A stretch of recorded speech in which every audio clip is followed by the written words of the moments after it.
Hi, I'm Cami, and for my game development module, I'm going to be making a VR horror escape room.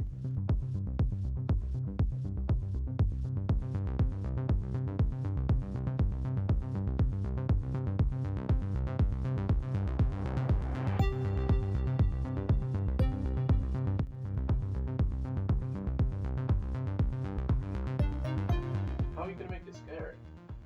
When playing a horror game, you can easily pause the game, or click or look away from the screen to bring you back to reality, to that safe feeling. Not many games can keep you up at night, and they're easily differentiated from the real world, losing that immersion. I want my game to be an experience, not just a cheap scare. Why are you making it VR? I feel like it fits brilliantly with the genre, as the headset paired with headphones can make you feel like you're in a completely different world. So my plan is to not only make this an audio-visual game, but also mixed reality. What do I mean by that? Well, let me explain. The game takes place in both the real world and the virtual world. You walk around a physical space with tables, chairs, counters, whatever, physical objects that you interact with every day. All of this is represented in the virtual world as well though. This game could be set anywhere. A classroom, a pirate ship, the ISS, floating through space. For this game though, it's a rundown hospital. The player walks between the rooms, trying to find clues that will help them progress through the game. The final goal is just get out. The game will have a time limit on it, both due to the headset only having so much battery, but also it'll be quite intense for the player. Moving on to the more technical side of things, I'll be using an Oculus Quest, as it is a totally wireless device that uses inside-out tracking and has 6 degrees of freedom. This allows for the game camera to follow the player through the space without the risk of pulling wires.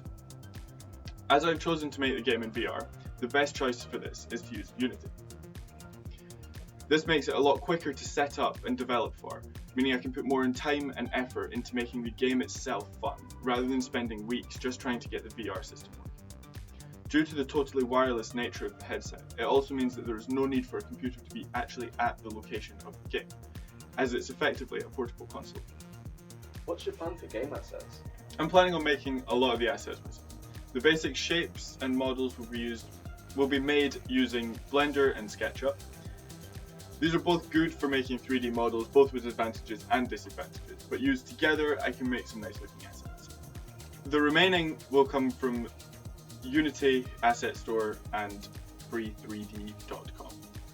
As for audio, I will be creating some of my own, the more Foley stuff, while using YouTube's free audio bank to get some of the more complex sounds. Using both should make the game fun to play and immersive. Ethical considerations are a big part of this game. Oh, why is that? Well, the game itself is supposed to be extremely immersive, tricking the player into believing that they're in a dangerous place by playing with their vision and their hearing. This could cause some people to be very uncomfortable. Due to this, I would recommend that anybody who has claustrophobia should probably steer clear of this game. There is also the case of players who suffer from motion sickness. VR causes a lot of people to feel motion sick, and as the player has to physically walk around the space, this could bring these effects on quite strong. Finally, because the game will have flashing lights and images such as flickering lights and some jump scares, those with epilepsy should probably be advised not to. However, there is no real restrictions on this, but there will be a warning before the player is put into the game itself. I would also like to add some gore into this game, however I'm not 100% sure I have the time or the money to make that a reality. But once the game is at a working version, I will follow both the BBFC and the PEGI guidelines to give it the appropriate age rating.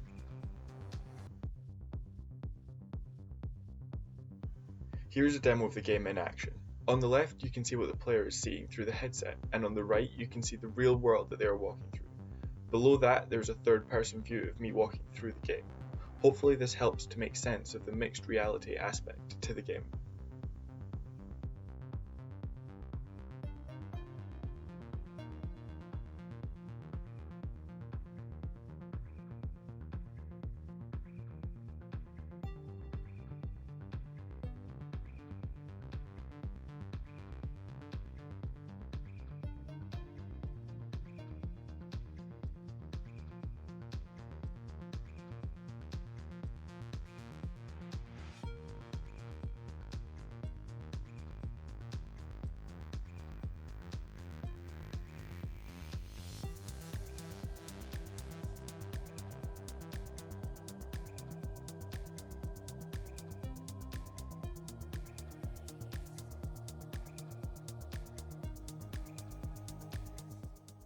One of the main limitations of the game is the space. So many VR games let the player walk around, but not far.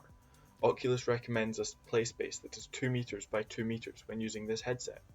I think that, utilizing the inside-out tracking, I could make a whole new experience.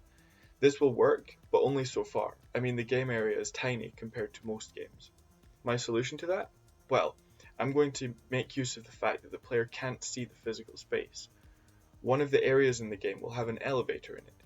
The player walks into this space and selects the floor that they want to go to. They will feel as though they're moving up a floor, and when the doors open, they will be in a different place, but the physical space is the exact same.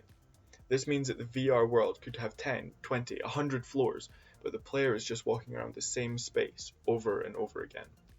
I've said that I want to make this a horror game, but I know both from experience and from enjoying the genre, this can be very tricky to do.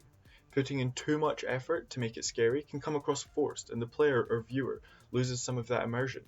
Constant jump scares become less entertaining and more frustrating after a while.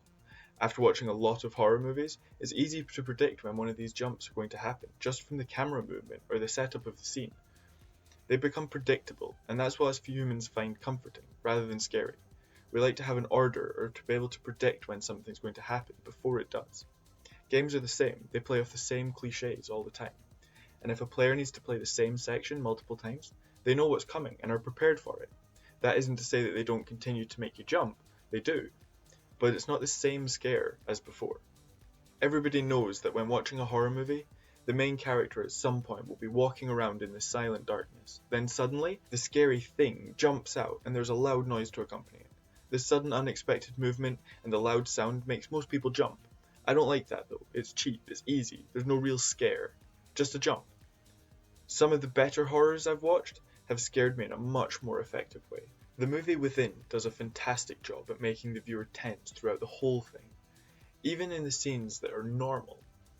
I'm not going to spoil the plot for you, but in one of the scenes the main character walks over to their sliding back door and lets the cat in. The camera then switches to outside the house looking in, and there's a person standing behind the main character in the shadows. No sound effect to tell you that something creepy has happened, nothing to tell you anything. Instead they show you it. And that is scarier. That person isn't supposed to be there, and we know that the main character is in danger, and they have no idea. This puts us on edge. Where did they come from? Where have they gone now? What happens next? I like this a lot. It scares you by showing you that things are not right, rather than telling you to be scared. There's a concept called tension and release. This is where the tension is built up over time to make the viewer or player scared. Imagine walking down a dark corridor with a single flickering light at the end, highlighting a door. The longer you hold that tension, the more they panic, the more uncomfortable they become, the better the payoff when the release finally comes. This usually has to be something big to make the tension feel worthwhile. A big jump scare works in this situation. I know I've just said how much I dislike them, but used strategically, they can be a great tool. I will use a mix of these tools when developing the horror element to my game. The added bonus of my game being in VR is that the player is immersed in the game significantly more than a PC game or a movie. The world is literally all around them. They can't just look away. I would also like to make a mobile app to be used as a sort of control center. This will allow me to trigger scare events whenever I want, change the lighting in a certain location, or give the player clues if they get really stuck. The game itself will have events triggered when the player performs an action, however these will be randomized. All of this combined will mean that the game should be different for each person, keeping it engaging and increasing the repeat plays. It will also allow me to tailor the game to each person, making it more or less intense depending on the reactions the game gets. So the game itself, what actually is it? Put simply, it's an escape room. The player is landed in the scene without anything, and they will immediately come across a clue. That clue will help them find a number code, which they need to use as a password for the elevator. Each floor will have a puzzle that will give the player the code to get to the next floor. There will be 5 floors, so 5 puzzles. The objective is to get out, but if you can't, it's just to get as far as you can.